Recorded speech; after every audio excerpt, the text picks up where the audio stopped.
3D হিচাপত room plan সম্পূৰ্ণ দেখাই লোৱা হয় মালিকক। তাৰপিছত আমি 3D হিচাপত অলমষ্ট ৰুমগিলাও আমি 3D দেখাই কিনে তাৰপিছত কাম কৰোঁ। আৰু এই ঘৰখন বনাওঁতে সম্পূৰ্ণ বাজেট কিমানখিনি যাব ফিনিচিঙৰ সেইখিনি পিছত কৈ আছোঁ বাৰু, চাই থাকক। এইটো আমাৰ ফাৰ্ষ্ট গেৰেজটো আছিলে, এইটো আমাৰ গেৰেজটো আছিলে, এইফালে দেখা দিয়াচোন গেৰেজটো, এইটো গেৰেজটো আছিলে গাড়ীৰ।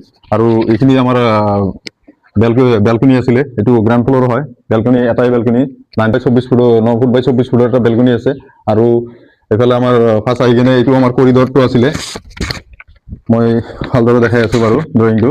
এইখিনি আমাৰ কৰিডৰটো আছিলে, আৰু কৰিডৰটো শুনি কিনে এইফালে এটা 1 BHK আছে, আৰু সেইফালে এটা 1 BHK আছে, আৰু সেইফালে এটা ছিংগল ৰুম আছে, আৰু এইফালে এটা ছিংগল ৰুম আছে। আমাৰ ৰুমবিলাক কেনেকুৱা হৈছে, আমাৰ বৰ্তমান চলিঙৰ কাম চলি আছে।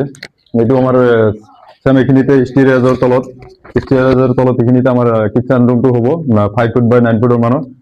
আমাৰ কামবিলাক এনেকৈ আমি 3D হিচাপত দেখাই কিনে তাৰপিছত কাম কৰোঁ। আৰু এইখিনিতে ঠিক এইটো এটা আমাৰ টয়লেট আছিলে 5 বাই 9 ফুট মানৰ।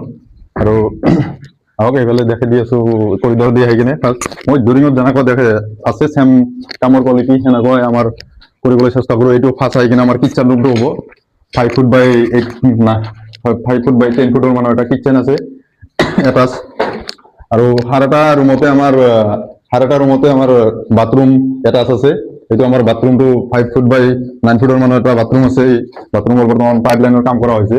গৰম পানী ঠাণ্ডা গিজাৰ চিজাৰ সম্পূৰ্ণ এইটো চাৱাৰৰ লাইন হয়। এইটো সম্পূৰ্ণ পাইপ লাইন কৰা হৈছে। এতিয়া ৱাটাৰপ্ৰুফ কৰিম, তাৰপিছতে আমি প্লাষ্টাৰ কৰিম। ৱাটাৰপ্ৰুফ কৰা হোৱা নাই, তাৰপিছত প্লাষ্টাৰ কৰিম। কামবিলাক হ'লে ফিনিচিং হ'লে আপোনালোকক দেখাম বাৰু, চাই থাকক। কম সময়ৰ ভিতৰত আমি ফিনিচিং কৰি দিবলৈ চেষ্টা কৰিম। সেইটো আমাৰ 1 BHK হয়। এইটো ফাৰ্ষ্ট এটা ৰুম। এইখিনিতে এইটো যে মই ড্ৰয়িংটো দেখাইছিলোঁ, এইটোতো শুনি মানে এইখিনিতে কিটচেনৰ এইটো হ'ব। এইটো কামবিলাক কৰা হৈছে মিক্সিৰ কাৰণে, আৰু গিজাৰ ফ্ৰিজৰ কাৰণে চাপ'জ এইটো আমাৰ ফ্ৰিজৰ বৰ্ডটো হ'ব, আৰু এইটো মিক্সিৰ কাৰণে বৰ্ড হ'ব। এচিখিনি এইখিনিতে কিটচেনৰ শ্লাবটো হ'ব। আৰু আমাৰ এইফালে এটা ৰুম আছিলে, মই ফাৰ্ষ্টতে যে এইটো ড্ৰয়িংটো দেখাইছিলোঁ, ড্ৰয়িংটো এইটো বেডৰুম, এইটো আমাৰ বেডৰুমটো হয়। 12 ফুট বাই 14 ফুট মানৰ এটা বেডৰুম আছে এইফালে। আৰু এটা টয়লেটটো আছিলে, মই দেখাইছিলোঁ টয়লেটটো ঠিক এইখিনিতে আছে। এইফালে টয়লেটটো 5 ফুট বাই 8 ফুট মানৰ টয়লেট আছে। বাৰু আন্ধাৰ হৈ আছে ভিতৰত, দেখাব পৰা নোৱাৰিলোঁ। আৰু বন্ধ কৰা নাই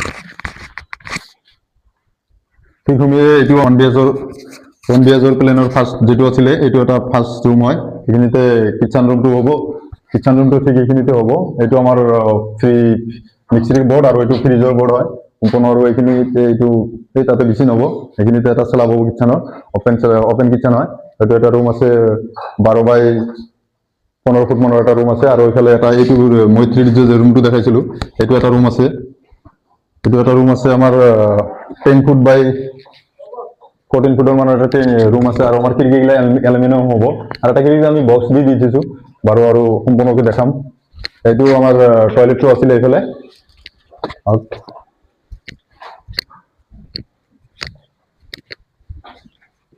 মই যে প্ৰথমতে কৈছিলোঁ, এইটো আমাৰ সম্পূৰ্ণ বাজেট আছে 15,50,000 সম্পূৰ্ণ আমি ফুল ফিনিচিং কৰি দিম। আৰু খিৰিকীগিলা গ্ৰিল হ'ব। আৰু এইটো বাজেটৰ ভিতৰত আমি এনেকুৱা নহয় যে টাইলছ কালাৰ দৰ্জা খিৰিকী সম্পূৰ্ণ ফুল ফিনিচিং কৰি দিম।